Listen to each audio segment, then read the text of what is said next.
I remember, during a day of warm weather, I sat with a friend in a park.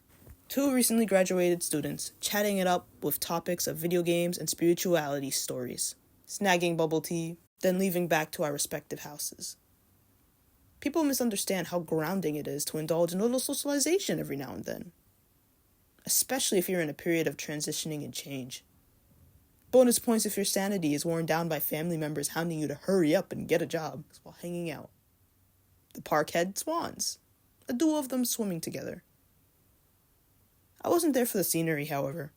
I was there for the swings. My friend and I would always pick a school day during school hours to maximize the chances of the swing set being unoccupied. There was an entire playground, two actually, but even then we've seen the swing set taken hostage by children eager to swing for hours.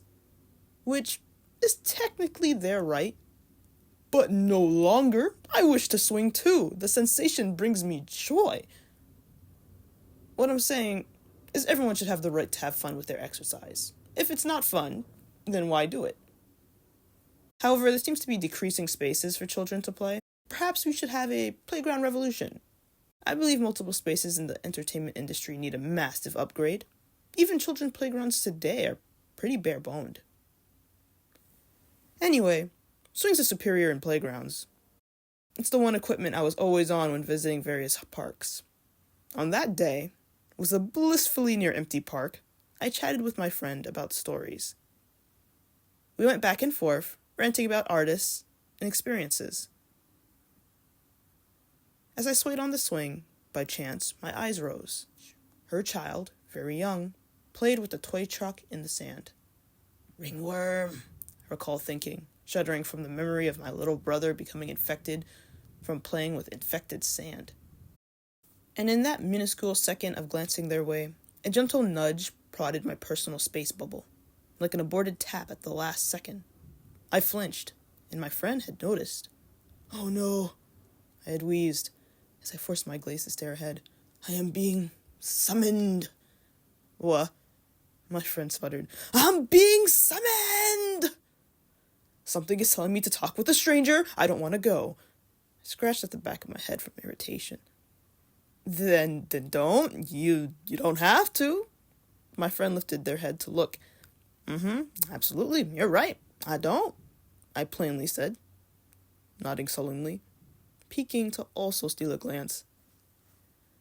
The woman was slumped onto the bench like an exhausted businessman. I think she's having a bad day. The comment escaped my friend like a sigh. Maybe that's why. Before I could say anything, I felt another hearty, invisible nudge. Ugh! Fine. I leapt off the swing with stumbling legs. Hold my spot. I didn't want to frighten her, or her child. I made sure to stomp and make noise when I got close in long strides. Hello there! I chirped, and the lady on the bench picked herself up quite fast, almost as if she was scrambling. You doing all right? Saw you laying like that. You could hurt your back, you know. And the lady brought on a smile.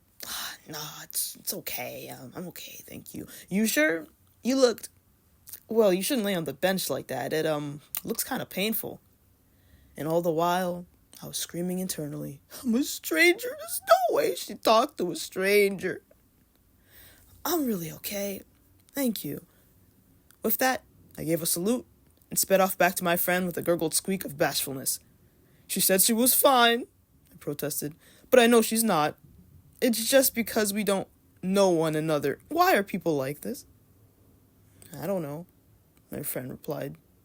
But hey, look. And by their instruction, I do. The lady on the bench was kneeling in the sand, talking to her child one-on-one. It looked serious from where we were, her gently holding the child's hands as she spoke. Huh, I said, because I would have thought she was too exhausted for anything like that. Maybe you made her day, my friend had suggested, and I ramped up the speed on the swing to feel free.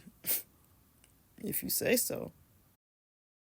When I looked back up, I saw the same woman now standing by the entrance of the park with her child. She was staring directly at me, and I found myself wondering what she was looking for.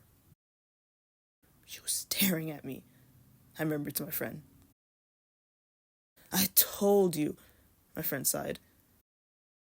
You probably made her day. Who knows what was going on through her head until you checked up on her. Some people are just grateful there's one person looking out for them. Kicked my legs. I suppose so. Hope she feels better. We stayed there a little longer, slipping back into our old banter topics. Then exited the park. The moral of the story talks of how a small exchange can lighten up someone's day. I strive to compliment people who wear awesome outfits. I purposely tell those if I like their bag or shoes. A bit of honesty for me, praise for them. I think it's good to help people out every once in a while. Just be safe about doing it, alright? And be on the lookout, because there might be a day where you might be called upon to talk to someone you don't know, simply for the sake of giving them a lift. This is Wistfulpaws, signing out. Please consider supporting my stories with likes, your experience in the comment sections, and subscribe. Let's build a clan of wistfulness together.